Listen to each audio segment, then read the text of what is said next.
जय हिंद दोस्तों। आज हम लोग पढ़ने वाले हैं RRC group D SSC GD के प्रीवियस ईयर के क्वेश्चनों को।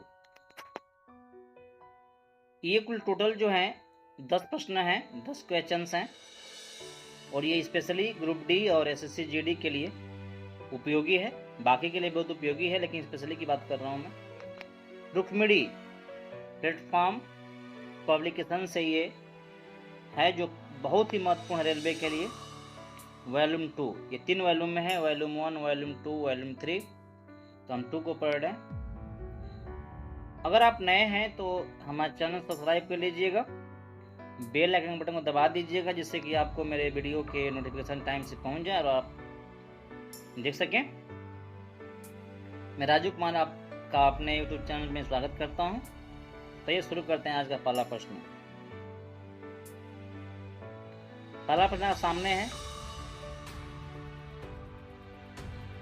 सवाल क्या बोल रहा है?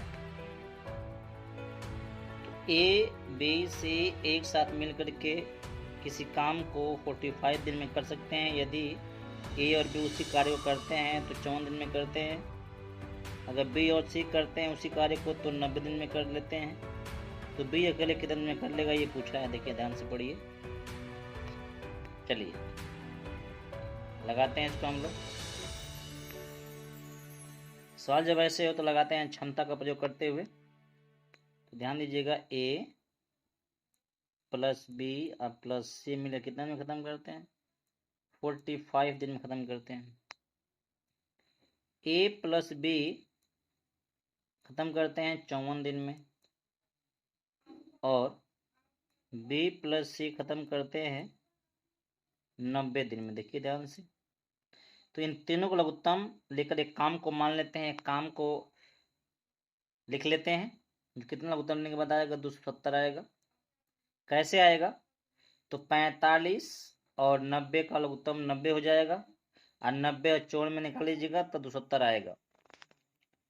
जब प्रतिदिन का भाग करेंगे हम कार्य में, क्षमता आएगा। ये 45 का भाग करने पर 270 में 6 बार आएगा। भाग करेंगे 54 का हम 270 में तो 5 बार आएगा। इसका भाग करेंगे 3 बार आएगा। ये हो गया। इनको जोड़ दीजिए आपस में तो जाएगा ए प्लस बी प्लस सी। एक भी और जुड़ जाएगा, एक भी और जुड़ जाएगी, हो जाएगा आपका 5 3 8। देखिए यहाँ से यहाँ तक सी का मान दे दिया है 6। अब प्लस बी तो है वही है यहाँ पे। जब 6 इधर जाकर घटेगा 8 में से तो 2 बचेगा। 2 किसका हो जाएगा? बी का क्षमता आ जाएगा। अब बी क दिन में काम कर लेगा तो जो बी का क्षमता आया है ना, अगर क्षमता पता कर लिए तो क्षमता का ही हम कार्य में भाग कर देते हैं और जो आता है ना वो उस क्षमता वाले काम खत्म कितने दिन में करेगा वो मान निकल जाता है। कितना आएगा? भाग करिएगा 2 से तो इसमें आएगा 2 1 2, 2 3 6 और 2 5 10। 135 दिन में काम खत्म कर लेगा। ऑप्शन देखा जाए तो डी सही है। ठीक है ना। देखिए ये प्रश्न जो है, ये वाला जो प्रश्न है, ये 17 का करंट अफेयर है। तो उस समय परीक्षा हुआ था तो तब के लिए महत्वपूर्ण था, आज के लिए महत्वपूर्ण नहीं है। देते हैं नेक्स्ट प्रश्न को, ध्यान दीजिएगा। ये 15वां सवाल भी करंट अफेयर से है। ये 18 की बात पूछ रहा है तो यहाँ अभी के लिए उपयोगी नहीं है। हाँ देखिए 56वां प्रश्न क्या कह रहा है? 2 एम्पियर की विद्युत धारा प्रवाह हो रही है। कहाँ पे? तो 4 वोल्ट से जोड़ दिया गया उसको। 4 वोल्ट की गति जुड़ जाए। गति जुड़ा मतलब ये है कि वो वोल्ट ही है वास्तव में, बस थोड़ा शब्दों का गेम खेला है। तो सुचालक की प्रतिरोध क्या होगा? ये प्रतिरोध पूछा है, प्रतिरोधता बोला है, लेकिन इसका मतलब प्रतिरोध ही होगा। तो I बराबर क्या होता है? V बटा में I होता है ओम के नियम से। ठीक है ना। तो वोल्ट का मान दिया है 4, I का मान दिया है 2। कितना आएगा? ये 2 हो जाएगा।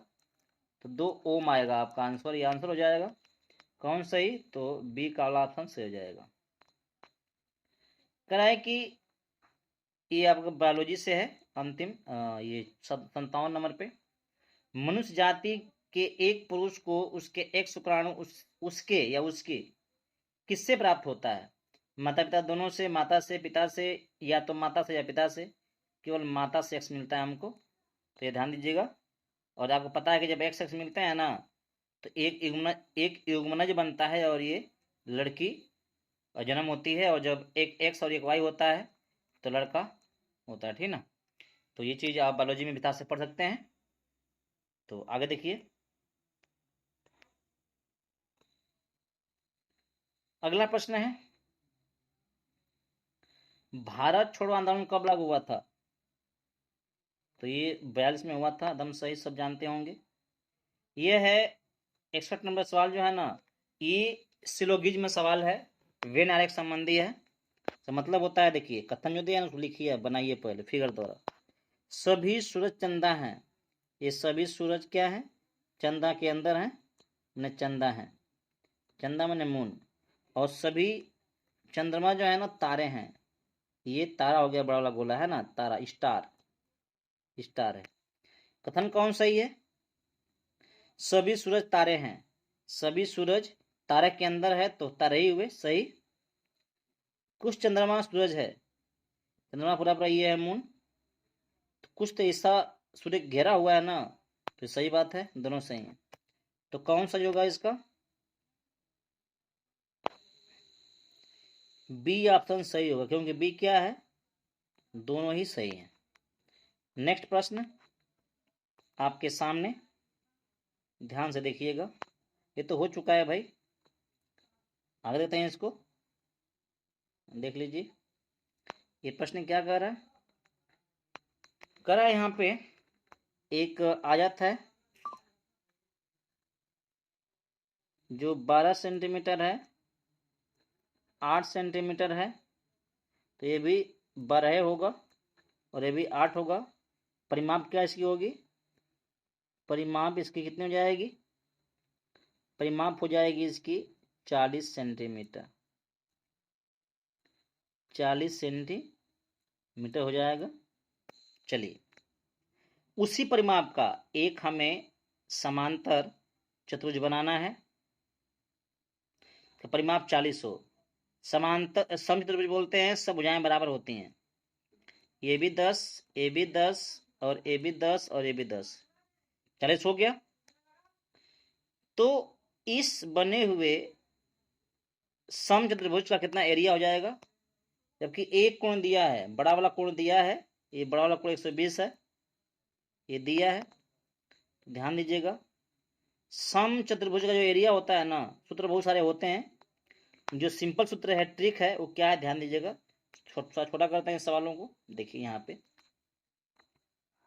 ये होता है साइन बड़ा वाला कोण 120 गुणे भुजा स्क्वायर होता है जो 10 है, स्क्वायर कर दीजिएगा। इसका मान करणी में 3/2 आता है, गुणे 100 आता है, कटाएंगे आ जाएगा 50। क्या मिल गया आपको? 50 करणी में 3, आंसर हो जाएगा। कौन सही होगा? तो सही हो जाएगा सी वाला। नेक्स्ट कथन वाला प्रश्न वाला है। प्रश्न बोला है कि 10वीं की परीक्षा पास करने वाले छात्रों की कुल संख्या कितनी है, यह प्रश्न पूछा है। अब जो कथन है इससे मिल रहा है कि नहीं मिल रहा है, देखते हैं। पहला कथन है कि 80% छात्र पास हुए, ये दात्र नहीं है, छात्र है। अब 80% पास हुए, इससे कहां चल रहा है मालूम, निकल पाएगा? निकल नहीं पाएगा। सेकेंड बोल रहा है कि पास हुए छात्रों के लड़कों और लड़कियों की संख्या समान है, तो ये भी बात तो समझ नहीं आ रही है, कुछ मिलेगा प्रश्न वाले में, यह प्रश्न वाले से हम हल कर सकते हैं, ऐसा भी नहीं हो सकता ये। तो ये भी क्या है, बिना आधार का है, दोनों ही गलत है। तो डी वाला ऑप्शन क्या हो जाएगा सही, न तो 1 न तो 2 पर्याप्त है। ये है करंट अफेयर्स है वर्तमान, वो 17 में जो परीक्षा हुआ था तब का पूछा है, उस समय कौन था स्पीकर, तो अभी के लिए महत्वपूर्ण नहीं है। नेक्स्ट प्रश्न,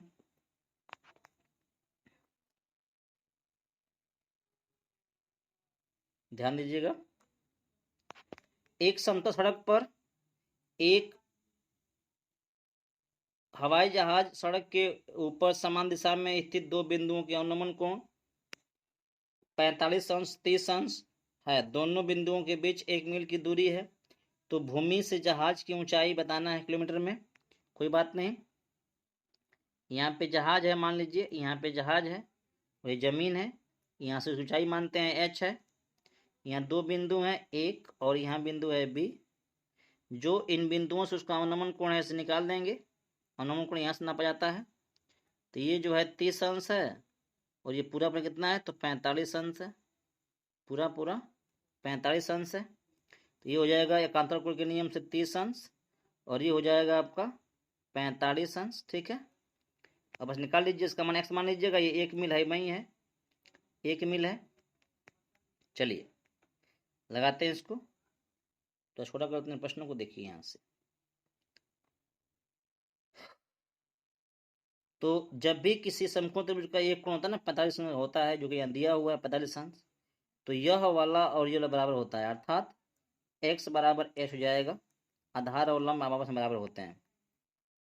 अब लेते हैं बड़ा त्रिभुज, अब लेते हैं बड़ा त्रिभुज ये वाला, ये वाला, तो इसके लिए tan 30 लेना पड़ेगा, tan 30 लेना पड़ेगा, बराबर लंब बटा आधार h हो जाएगा, आधार जो है हो जाएगा 1 मील, 1 मील हो जाएगा, प्लस x आधार हो गया, जिसका मान होता है वो 1 बटा में कर्ण में 3 होता है, बराबर h बटा में 1 प्लस x। ठीक है, जितनी गुणा करेंगे आप कितना हो जाएगा, ये 1 प्लस x बराबर h कर्ण में 3, इसका मान दिए x का, तो जो h है देखिए यहाँ पे, इसका मान देखिए h के बराबर है, तो h हो गया और h कर्ण में 3 हो गया।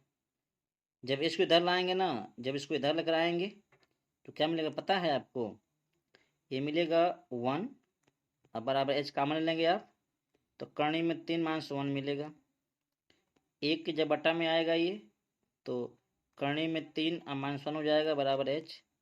जब परिमीकरण करेंगे इसको आप, तो ये हो जाएगा परिमीकरण करने पर ये वाला हिस्सा क्या हो जाएगा जानते हैं, जब कर्ण में 3 प्लस 1 से ऊपर नीचे गुणा करेंगे हम, तो कर्ण में 3 प्लस 1 हो जाएगा, बटा में 2 आएगा, कर्ण में 3 का मान होता है 1.73 होता है, जोड़ेंगे एक में तो क्या आएगा 2.73 हो जाएगा, बटा में 2, ये आएगा किलोमीटर, ये आएगा मील में, प्रश्न पूछा है किलोमीटर में, देखिए यहाँ दिया है 1.61 से आप गुणा कर देंगे तो चेंज हो जाएगा आपका। जब इसे आप हल करेंगे ना, तो ये थोड़ा लेंदी क्रिया है हल्का सा यहाँ पे, लेकिन इसका मान जो आएगा 2.2 के इर्द गिर्द आएगा, तो आपका सही जाएगा ये वाला प्रश्न। ठीक है ना, ऑप्शन नंबर सी सही होगा, कोई बात नहीं। अगला प्रश्न जो बायोलॉजी से है, निम्न में से किस ऊतक में कठोर कोशिका भित्ति पाई जाती है, ऊतक के अंदर कोशिका होती है तो उसका भित्ति किसका कठोर पाया जाता है, देखिए तो जो है ना ये स्क्लेरे नोकाइमा ऊतक जो होता है, उसकी जो कोशिका भित्ति होती है वो काफी कठोर होती है। चलिए नेक्स्ट प्रश्न, ये करंट अफेयर्स है, उस समय 17 में जो परीक्षा हुआ था, नहीं देखेंगे उसको, कोई मतलब ही नहीं है। लगाते हैं अगला, ये प्रश्न हो चुका है अभी अभी। नेक्स्ट प्रश्न देखिए इसको, 17 में ये भी करंट अफेयर्स है, धातुओं में कौन चमकीला होता है, तो आयोडीन होता है, आयोडीन, ये आपका प्रश्न सही होगा। ये प्रश्न आज का अंतिम है, ध्यान दीजिएगा। ये बोल रहा है ए बी का क्षमता दिया है, क्षमता का रहना कि बी जगह अगर ए के पास चौगुना क्षमता है किससे, बी की तुलना में, अगर बी का 1 तो इसके बाद 4 हो जाएगा। तो क्षमता का उल्टा जो होता है समय होता है, समय मतलब कितना दिन समय लगेगा काम करने में, तो उल्टा हो जाएगा 1 और इसका 4 हो जाएगा। क्षमता जो रहेगा ना उसका उल्टा हो जाता है उनका काम करने का समय, तो ये हो गया क्षमता। कितना का अंतर है, मतलब ए कितना कम समय लेगा बी वाले से, तो 3 कम समय लेगा, घटा दीजिएगा मान चल जाएगा। 3 नहीं तो कितना दिया है 60 दिन कम लेता है, कितना गुना यानी 20 गुना हो गया। तो जो दिन लगाएंगे ना ए बी 1 नहीं होगा, 20 गुना यानी 20 हो जाएगा, 20 दिन में काम खत्म करेगा। ए बी 4 नहीं 20 गुना अर्थात कितना 80 दिन में काम खत्म करेगा। तो हम पता कर लिए ए खत्म करता है 20 दिन में और बी खत्म करता है 80 दिन में। काम मान लीजिए 80 दिन लघुत्तम के बराबर आ जाएगा। ये भाग करेंगे 20 का 80 में, क्षमता निकल के आएगा और क्षमता क्या होगा भाई 4 हो जाएगा। जब 80 का भाग करेंगे तो 1 आएगा। ठीक है, पूछा क्या एट लास्ट कि साथ में काम करेंगे तो मतलब ए जब प्लस बी दोनों काम करेंगे साथ में तो कितना क्षमता हो जाएगा 5। को दिन लगेगा तो क्षमता जब निकाल लिया हमने ए प्लस बी का, उसी का दिन भी पूछ रहा है तो क्षमता का भाग कर दीजिए काम में, 16 आएगा। 80 में 5 का भाग करने पर आंसर हो गया आपका 16, यानी ऑप्शन नंबर 1 इज राइट। अगला प्रश्न है, अंतिम प्रश्न है, तो बस दोस्तों ध्यान दीजिएगा। क्या नेपाल जैसे छोटे देशों के पास रक्षा सेनाएं नहीं होनी चाहिए? होना चाहिए भाई। देखिए इसके साथ तर्क क्या कर रहा है, ये बात क्यों कही गई है, तर्क क्या इसका है, नहीं अन्य देश हिंसा पर भरोसा नहीं करते। जिसमें तो हर देश में हिंसा होता है भाई, ये कौन नया बात हो गया। हाँ, नेपाल के बहुत लोग शांति प्रिय हैं और अहिंसा का उपदेशक हैं, बहुत लोग, सभी लोग तो नहीं न हैं, तो इसलिए वहाँ सैनिक चाहिए ही चाहिए। तो ये कथन भी गलत है, मतलब क्या है, डी वाला सही ऑप्शन है, न तो एक सही न तो दो देश सही। तो ये हो गया आपका आंसर दोस्तों। कैसा लगा वीडियो आपको, कितना लाभदायक आपके लिए है जरूर बताइएगा, मुझे सुझाव दीजिएगा, प्रोत्साहित कीजिएगा, तो लाइक और कमेंट जरूर करिएगा जिससे प्रोत्साहन मिले और आगे कुछ और करने का प्रोत्साहन मिले। तो फिर अगले वीडियो मिलते हैं दोस्तों, तब तक धन्यवाद।